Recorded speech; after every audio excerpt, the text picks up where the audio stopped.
Hello, good evening, dear English learners, and welcome back to my YouTube channel English for Success.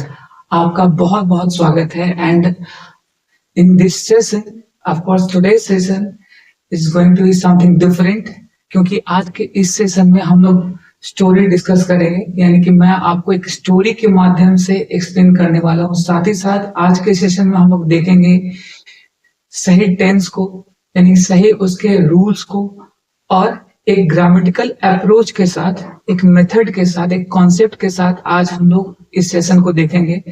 साथ ही साथ मैं आपके हिंदी इस जो स्टोरी है उसके हिंदी को भी एक्सप्लेन करूंगा, यानी कि सेंटेंस को हिंदी में भी एक्सप्लेन करूंगा। और मेरा जो पर्पस होता है, यानी कि मेरा जो उद्देश्य होता है हमेशा, कि वर्ड क्लास को सही से एक्सप्लेन करते हुए हर एक वर्ड क्लास की जो एक पहचान है और किस तरीके से उसको प्लेस किया जाए, ये हमेशा मेरा उद्देश्य रहता है हर सेशन में, ताकि आपके इंग्लिश की जो एक समझ है, एक बेसिक फंडामेंटल जो कॉन्सेप्ट है वो इनहैंस हो सके, ग्रो कर सके। मेरा पर्पस जो हर सेशन में होता है, and this session as well I am just going to follow with that this same approach. So let's get started. आज की जो कहानी है a farmer and the snake, ये बहुत ही कह सकते हैं कि बहुत ही एक कॉमन सी कहानी है जो कि आप लोगों ने कभी ना कभी पढ़ा होगा। एक किसान और एक स्नेक, यानी कि एक सांप, उसकी कहानी है। ए आप देख सकते हैं डिटर्मिनर है, ए का मतलब एक भी होता है कोई, ये एक लेटर नहीं है, अपने आप में एक वर्ड है, ठीक है। तो यहाँ पे ए का मतलब क्या हो गया, एक किसान, एंड स्नेक एक सांप। एंड क्या है यहाँ पे, कॉर्रेलेटिव कंजंक्शन है, जो दो नाउन को जोड़ रहा है ना। तो आप इसको ऐसे भी समझिए, ठीक है, कॉर्रेलेटिव कंजंक्शन। कहानी पे चलते हैं। Once in a winter morning, a farmer saw a snake frozen with cold. तो ये पहली लाइन जो हमारी यहाँ पे कोल्ड पे खत्म हो रही है। वंस क्या है, एक एडवर्ब है, ठीक है, जो टाइम को रिप्रेजेंट करता है। क्या है यहाँ पे, ये टाइम को रिप्रेजेंट करता है, यानी कि एक बार, एक सर्दी की सुबह, यानी विंटर का मतलब यहाँ पे क्या है, विंटर को आप चाहे तो एडजेक्टिव भी ले सकते हैं, ठीक है, नहीं तो आप इसको कंपाउंड नाउन के भी रूप में ले सकते हैं, ठीक है। एक बार एक सर्दी की सुबह, यानी कि सर्दी की सुबह, यानी कि सुबह सुबह का समय है, सर्दी की बात की जा रही है। विंटर का मतलब सर्दियों का मौसम होता है, ठीक है। अब यहां से फिर क्या है, ये पूरा का पूरा जो है ये एडवर्ब फ्रेज है, जो कि आगे आपको एक्सप्लेन करेगा पूरे सेंटेंस को, ठीक है। अब देख यहाँ पे अभी सब्जेक्ट नहीं आया है, वंस का एडवर्ब है, इन प्रपोजिशन है, एक डिटर्मिनर है। विंटर को आप एडजेक्टिव लेके चलेंगे तो ये मॉर्निंग नाउन होगा, या तो आप दोनों को लेके चल सकते हैं तो ये क्या हो जाएगा, कंपाउंड नाउन हो जाएगा, ठीक है। एक सर्दी की सुबह। A farmer saw a snake frozen with cold. अब देखिए ये जो फार्मर है ये पूरा का पूरा क्या है, सब्जेक्ट है। ए यहाँ पे फिर से डिटर्मिनर है, सॉ ये V2 है, यानी कि पास्ट इंडेफिनिट। सी का सेकेंड फॉर्म होता है सॉ, सी सॉ सीन, ठीक है, ध्यान रखिएगा। A farmer saw a snake. अब इस वर्ब का जो ऑब्जेक्ट है, यानी कि ट्रांजिटिव वर्ब है, तो ये इसको ऑब्जेक्ट चाहिए, तो इसका ऑब्जेक्ट क्या है, snake. Frozen with cold, frozen यहाँ पे क्या है, एडजेक्टिव है, विद यहाँ पे प्रीपोजिशन है, कोल्ड यहाँ पे क्या है, ठंड, ये भी एडजेक्टिव है, ठीक है। यानी कि एक फार्मर ने एक सांप को देखा जो ठंड से पूरी तरीके से जकड़ा हुआ था। फ्रोज का मतलब जम जाना होता है, ठीक है, फ्रोज का मतलब जम जाना। अब यहाँ पे देखिए फ्रोज का मैंने यहाँ मीनिंग लिखा है, ingrained, complicated, compacted, I am to say, sorry, ingrained compacted, इसका मतलब होता है जम जाना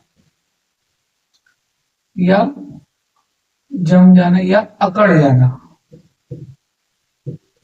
जाना, ठंड से, ठीक है, अकड़ जाना, इसको जम जाना भी कह सकते हैं, अकड़ जाना भी कहते हैं। फ्रोजन का मतलब क्या होता है, इनग्रेन्ड और कॉम्पैक्टेड, ठीक है, याद रखिएगा, इनग्रेन्ड एंड कॉम्पैक्टेड। तो आप इसको जो है एक और भी यहाँ पे कह सकते हैं, इसका मतलब डेंस भी होता है, ठीक है। तो यानी कि वो क्या है, ठंड से पूरी तरीके से झगड़ा हुआ था। That farmer was very kind-hearted and could not see anybody in helpless condition. अब यहाँ पे आगे चलते हैं इस सेंटेंस में। दैट फार्मर, फार्मर यहाँ पे क्या है, नाउन है। दैट यहाँ पे एक क्या है, पॉजेसिव एडजेक्टिव है, ठीक है। यहाँ पे ध्यान रखिएगा, दैट यहाँ पे पॉजेसिव एडजेक्टिव है, यानी उस फार्मर की बात की जा रही है, ठीक है। दैट फार्मर, वो जो फार्मर था, वॉज वेरी काइंड हार्टेड। यहाँ पे एक वर्ड आया है काइंड हार्टेड। काइंड हार्टेड का मतलब क्या होता है, दयालु, ठीक है। वो बहुत ही ज्यादा दयालु था, काइंड हार्टेड। तो द फार्मर, दैट फार्मर, इसका वर्ब कौन सा है, वॉज। ये आपका एक लिंकिंग वर्ब है, क्योंकि ये फार्मर को यानी उस सब्जेक्ट को काइंड हार्टेड और दूसरे सेंटेंस से यानी दूसरे फ्रेजेस से इसको जोड़ रहा है, ठीक है। काइंड हार्टेड यानी कि ये कह सकते हैं सब्जेक्ट कॉम्प्लीमेंट की तरह यूज हो रहा है। फार्मर क्या है, सब्जेक्ट है, और काइंड हार्टेड कौन है, फार्मर है। मैंने अपने प्रीवियस सेशंस में बताया कि सब्जेक्ट कॉम्प्लीमेंट क्या होता है, यानी कि वो बातें जो सब्जेक्ट के लिए अप्लाई गई हो, जैसे कि ही इज इंटेलिजेंट, तो इंटेलिजेंट कौन है, वही इंटेलिजेंट, और इंटेलिजेंट कौन है, वह। तो इसको हम लोग क्या कहते हैं, सब्जेक्ट कॉम्प्लीमेंट। जो सब्जेक्ट को कॉम्प्लीमेंट दे, उसके बारे में और जानकारी दे, ठीक है। I hope it is clear. तो ये जो काइंड हार्टेड है वो किसके लिए आया, द फार्मर के लिए। वेरी, वेरी यहाँ पे क्या है, ये एडजेक्टिव है, जो कि बहुत दयालु था। दयालु के पहले आकर उसकी इंटेंसिटी को और बढ़ा रहा है, यानी कि बहुत ज्यादा दयालु था। तो थोड़ा सा इसका मीनिंग भी देख लेते हैं। काइंड हार्टेड मतलब ग्रासियस, मर्सीफुल, इंटेलिजेंट, यानी कि काइंड हार्टेड को क्या कहते हैं, यानी कि काइंड हार्ट का मतलब क्या होता है, दयालु। ध्यान रखिएगा, दयालु, इसको ध्यान रखिएगा, इसका मतलब क्या होता है, दयालु।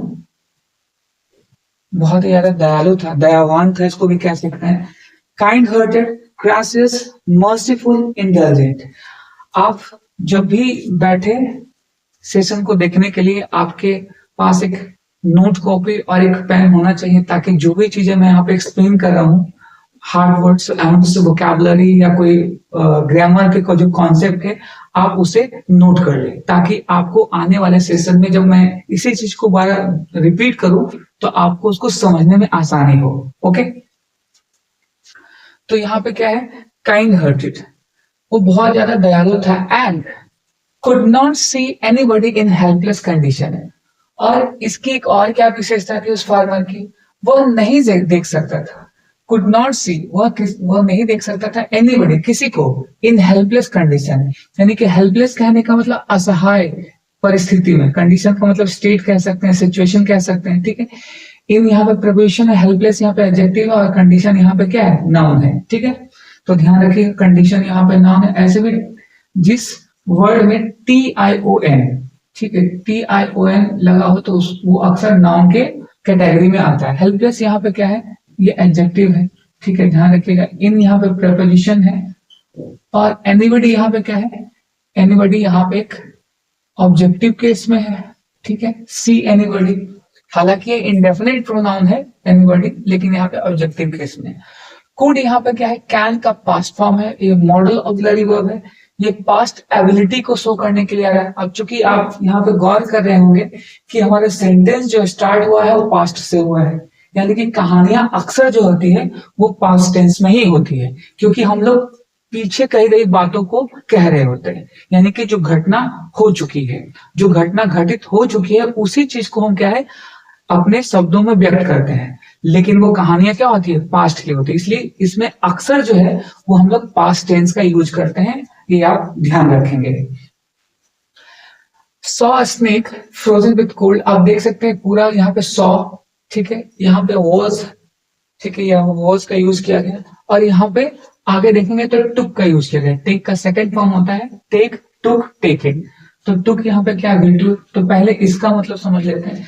एंड कुड, कुड क्या है, ये एक मॉडल ऑफ वर्ब है जो कि पास्ट एबिलिटी को दिखाता है। तो यहाँ पे कुड यहाँ पे क्या है, हेल्पिंग वर्ब है, तो ध्यान रखिएगा, ये एक हेल्पिंग वर्ब है, मॉडल ऑक्सिलरी वर्ब जिसको कह सकते हैं। और इसके अक्सर बाद हम लोग क्या लेते हैं, V1 लेते हैं। नॉट यहाँ पे एडवर्ब है, एडवर्ब ऑफ निगेशन, ठीक। चलिए आगे देखते हैं। वो बहुत ही दयालु था, काइंड हार्टेड था, और वो किसी को भी असहाय स्थिति में नहीं देख सकता था, परिस्थिति में नहीं देख सकता था, यानी हेल्पलेस कंडीशन में। तो हेल्पलेस का मतलब यहाँ पे क्या है? Unaided, unassisted, compelled. कंपेल्ड का मतलब यहाँ पे मजबूर भी होता है, आप इसको ध्यान रखेंगे। कंपेल्ड का मतलब यहाँ पे क्या होता है? मजबूर, या यहाँ पे इसको असहाय कह सकते हैं। असहाय इसका मतलब हुआ जो बहुत ही विषम परिस्थिति में, हेल्पलेस जिसको कहते हैं। ठीक है, ओके, आगे देखते हैं। He took pity on the snake, put it in a basket and brought it home. तो अब उसने क्या किया? ही किसके लिए आया? फार्मर के लिए, प्रोनाउन है। ही took pity on the snake. पिटी का मतलब क्या होता है? सिंपैथी, यानी दया दिखाना। यहाँ पे पिटी का मतलब क्या होता है? Sympathy, compassion and benevolence. इसका मतलब होता है दया। ठीक है, दया दिखाना। ठीक, ही took pity on the snake, उसको उस स्नेक पे, सांप पे दया आ गई। Put it in a basket, उसने उसको क्या है? अपने बास्केट में, यानी कि अपने टोकरी में, जो छोटी सी टोकरी उसके पास थी उसमें उसने रख लिया। एंड बॉट इट होम, और उसे घर लेकर आ गया। अब यहाँ पे ध्यान देने वाली बात यह है कि आप देख सकते हैं टुक यहाँ पे क्या है? V2 है, P2 है, पीटी यहाँ पे नाउन है, ऑन यहाँ पे प्रेपोजिशन है। प्रेपोजिशन, ध्यान रखिएगा, ये प्रेपोजिशन है। द स्नेक यहाँ पे क्या है? ऑब्जेक्ट है उस प्रेपोजिशन का। ठीक है, फिर से यहाँ पे कॉमा दे रहे हैं। पुट इट, पुट का मतलब रखना होगा, तो ये भी V2 होगा। It in the basket, basket यहाँ पे नाउन है, इन यहाँ पे प्रेपोजिशन है। ठीक है, इन यहाँ पे प्रेपोजिशन है। इट यहाँ पे क्या है? इट किसके लिए आया है? ये स्नेक के लिए आया है। इट किसके लिए आया है? स्नेक के लिए आया है, ध्यान रखिएगा। ठीक है, एंड फिर से यहाँ पे कंजंक्शन आया है। फिर से आप देख सकते हैं इसके बाद जो वर्ब आएगा वो अक्सर V2, क्योंकि अभी तक जितनी भी बातें हैं वो सारे पास्ट में चल रही है, भूतकाल में चल रही है। ठीक है, बाउट इट, इट फिर से स्नेक के लिए आया। होम यहाँ पे क्या है? नाउन है, उसे घर लेकर चला आया। ठीक है, अब यहाँ पे जो बास्केट है, बास्केट का मतलब यहाँ पे क्या है? बास्केट का मतलब यहाँ पे क्या है? टोकरी। अब टोकरी को क्या कहते हैं? टोकरी को हम लोग हैम्पर भी कहते हैं, आपने अक्सर सुना होगा गिफ्ट हैम्पर। ठीक है, तो टोकरी को यहाँ पे, बास्केट को मैं यहाँ पे लिख दे रहा हूं इसको हैम्पर। Hamper, HAMPER। मैं फिर से रिपीट कर रहा हूं, HAMPER, हैम्पर। हैम्पर यानी बास्केट को हम लोग हैम्पर भी कह सकते हैं, और एक और वर्ड होता है इसके लिए, पनेट, पनेट भी कह सकते हैं इसको। ठीक है, यहाँ पे मैं लिख दे रहा हूं, बास्केट को पनेट भी कह सकते हैं, PUNNET, या हैम्पर भी कह सकते हैं। ठीक है, ये दो वर्ड हैं बास्केट के लिए, आप अक्सर इसको यूज कर सकते हैं। बाउट, ब्रिंग का सेकंड फॉर्म है बाउट इट होम, उसे घर लेकर आ गया। He put it near fire in the kitchen, उसने, यानी उस किसान ने उस सांप को, इट किसके लिए? स्नेक के लिए, उस सांप को फायर यानी आग के नजदीक उसे रख दिया। पुट का मतलब रखना होता है। इन द किचन यानी किचन में, रसोई घर में उसने आग के नजदीक क्या है? उस सांप को रख दिया। After snake open its eyes and moved here and there, यानी कि अब कुछ देर रखने के बाद, आफ्टर का मतलब यहाँ पे प्रपोजिशन है यहाँ पे। ठीक है, कुछ रखने के बाद, after snake open it's I, यानी कि उस सांप ने अपने आंखों को खोला। इट्स आईज, इट्स यहाँ पे क्या है? ये यहाँ पे पजेसिव एडजेक्टिव है। ठीक है, पजेसिव एडजेक्टिव है, ये यहाँ पे क्या है? पजेसिव एडजेक्टिव है। आईज यहाँ पे क्या है? नाउन है। उसने अपनी आंखें खोली। ओपन यहाँ पे फिर से देख सकते हैं V2 है, क्योंकि सारी कहानी पास्ट में चल रही है। And moved here and there, और वो क्या है? इधर उधर चलने लगा। हियर एंड देयर का क्या कहते हैं? ये क्या कह सकते हैं हियर एंड देयर को? हियर एंड देयर को हम लोग hither एंड dither, इधर एंड dither भी कह सकते हैं, यानी कि हियर, यहां वहां को हम लोग क्या कह सकते हैं? इधर एंड dither भी कह सकते हैं। ठीक है, और एक वर्ड होता है इसके लिए, बैक एंड फ्रो। यस, यहां इसके लिए एक और वर्ड का यूज किया जा सकता है, back and fro. Fro, back and फ्रो मैं यहां लिख दे रहा हूं, back and fro, back and फ्रो। ठीक है, बैक एंड फ्रो, या फिर हिदर एंड दीदर, यहां वहां घूमने के लिए back and fro and hither and thither का यूज करते हैं। ठीक है, तो आगे क्या हुआ, यानी सांप को रखा गया किचन में आग के पास। ठीक है, आग के पास रखने के बाद, ठीक है, आग के पास रखने के बाद जब उसकी आंखें खोली गर्माहट से, तो वो क्या है, इधर उधर मूव करने लगा, यानी कि here and there, here and thither, back and forth. अच्छा, ये यहाँ पे मैंने फ्रो लिख दिया है। ठीक है, ये मैं इसको यहाँ मिटा दे रहा हूँ, यहाँ बैक एंड फोर्थ होना चाहिए, मैंने फ्रो लिखा है, बैक एंड फोर्थ, आगे पीछे इधर उधर। ठीक है, द फार्मर्स चिल्ड्रन, अब वो जो उस किसान के जो बच्चे हैं, फार्मर्स चिल्ड्रन, आप देख सकते हैं फार्मर यहाँ पे नाउन है, चिल्ड्रन भी यहाँ नाउन है, इसको हम लोग जेनेटिव केस कहते हैं, यानी कि एपोस्ट्रोफे एस। जब भी एपोस्ट्रोफे एस का यूज करेंगे जेनेटिव केस में, तो इसके पहले भी नाउन आएगा और इसके बाद में भी नाउन आएगा। ठीक है, the farmer's children were also watching all this with great interest, यानी कि ये जो सांप जब थोड़ी उसको गर्माहट मिली, वो थोड़ा मूव आउट करने लगा, तो जब मूव करने लगा इधर उधर, तो जो फार्मर्स के बच्चे हैं वो बहुत ही ज्यादा इंटरेस्ट के साथ, रुचि के साथ उसको देख रहे थे, उसके मूवमेंट को, यानी कि उसके इधर उधर घूमने को। ठीक है, so once again the farmer's children was also watching the all this with great interest. तो यहाँ पे देख सकते हैं वर्ड का यूज किया गया, वर्ड यहाँ पे प्लूरल वर्ब है, क्योंकि यहाँ पे चिल्ड्रन की बात की गई, तो ये प्लूरल सब्जेक्ट है, इसलिए प्लूरल वर्ब का यूज किया गया। ऑल्सो यहाँ पे एडवर्ब है। ठीक है, ऑल्सो वॉचिंग, वॉचिंग यहाँ पे क्या है, ये नाउन है, देख रहे, आई वांट टू से ये वर्ब है। ठीक है, ये वर्ब है यहाँ पे, ये पास्ट कंटिन्यूअस का टेंस है, वर्ब वॉचिंग, तो यहाँ पे ये क्या है, वर्ब है, यानी कि V4 है, ING। All this much, all यहाँ पे क्या है, डिटर्मिनर है, ऑल दिस, ये डिटर्मिनर नहीं होगा, ये एडजेक्टिव होगा, ऑल दिस डिटर्मिनर विद यहाँ पे प्रपोजिशन है, और ग्रेट इंटरेस्ट, इंटरेस्ट नाउन है और ग्रेट यहाँ पे एडजेक्टिव है, बहुत ज्यादा रुचि के साथ इन सारे इंसिडेंट को देख रहे थे। सडनली, अचानक से, यहाँ पे सडनली क्या है, एडवर्ब है, जो पूरे सेंटेंस को यानी पूरे क्लाउज को मॉडिफाई करेगा। Suddenly the snake attacked one of his sons, अचानक से उस सांप ने क्या, उसके एक बेटे पे अटैक कर दिया। अटैक का मतलब यहाँ पे क्या होगा, आक्रमण करना। ठीक है, अच्छा, यहाँ पे ग्रेट इंटरेस्ट, यानी बहुत ज्यादा रुचि के साथ। ग्रेट इंटरेस्ट का मतलब क्या होता है, स्ट्रॉन्ग एंथुसियाज्म, इंटेंस फैसिनेशन, बहुत ज्यादा लगाव के साथ, बहुत ज्यादा चाव के साथ उसे देख रहा था, उस सीन को। तो अब ग्रेट इंटरेस्ट का मतलब हो गया बहुत रुचि के साथ, अपार रुचि के साथ। ठीक है, यहाँ पे कह सकते हैं बहुत रुचि के साथ। ठीक है, इंटरेस्ट के साथ, अपार इंटरेस्ट के। फैसिनेशन का मतलब होगा आई कैचिंग, यानी आई कैचिंग जो मतलब आंखों को भाने वाला। ठीक है, आई कैच, आंखों को भाने वाला, वो दृश्य क्या था, आंखों को भाने वाला। तो बहुत ग्रेट इंटरेस्ट के साथ उस स्नेक के मूवमेंट को देख रहे थे। सडनली, अचानक से, सडनली का मतलब यहाँ पे क्या है, अचानक से, तुरंत। तो सडनली का मतलब यहाँ पे ये एडवर्ब है, इसका मतलब होता है एब्रप्टली और स्पॉन्टेनियसली। ठीक है, स्पॉन्टेनियसली, ठीक है, अचानक से, ये भी एडवर्ब है और ये भी एडवर्ब है, अचानक से यानी कि सडन।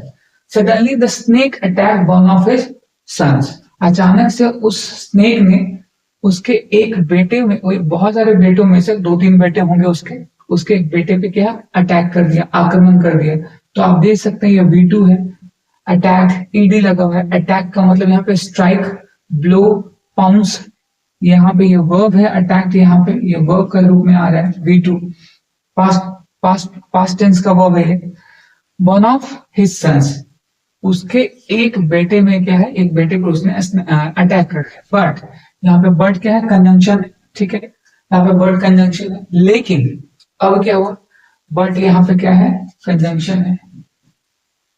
ठीक है, लेकिन ही क्विकली रैन अवे, लेकिन वो उसका जो बेटा है वहां से तुरंत वहां से भाग निकला। क्विकली का मतलब क्या है, एब्रप्टली, हैस्टली, स्पीडली, बहुत ही ज्यादा तुरंत वहां पर। देखिए मैंने यहाँ पर इसका मीनिंग भी ऐड किया है, ये एडवर्ब है। हैस्ली, हैस्ली मतलब बहुत जल्दी, स्पीडली बहुत ही रफ्तार के साथ वहां से भाग निकला, रैन आउट। रैन आउट का मतलब यहाँ पे रस आउट भी कह सकते हैं, रस आउट भी कह सकते हैं। बहुत ज्यादा भीड़ या भीड़ के सेंस में भी रस आउट कर लेते हैं, लेकिन यहाँ पे क्या है, भागने के सेंस में हो गया। ठीक है, वो बहुत ही जल्दी वहां से भाग गया। ही किसके लिए आया है, उस किसान के बेटे के लिए। अब यहाँ से दूसरा सेंटेंस स्टार्ट हो रहा है, सिंग ऑल दिस, यानी कि इन सारे दृश्य को देखकर। अब यहाँ पे सीइंग क्या है, प्रेजेंट पार्टिसिपल से इसको स्टार्ट किया गया है। ये एक फ्रेज है जो कि पूरे सेंटेंस के लिए आया है। ठीक है, एडवर्बियल फ्रेज इसको कह सकते हैं। हालांकि यहाँ पे ये क्या है, प्रेजेंट पार्टिसिपल है, आईएनजी। अब इस सेंटेंस को ऐसा भी लिखा जा सकता है, he was seeing all this incident, he was seeing all this, वो सबको देख रहा था, इन सारी चीजों को देख रहा था।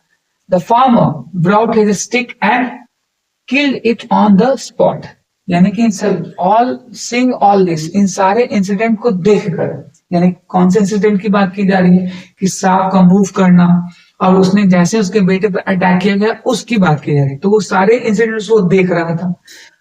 सीइंग ऑल दिस, इन सारी चीजों को देखते हुए, इन्हें देखकर, the farmer bought the stick, bring का सेकेंड फॉर्म होता है बाउट। ठीक है, ब्रिंग, ब्राउट, ब्रिंगिंग।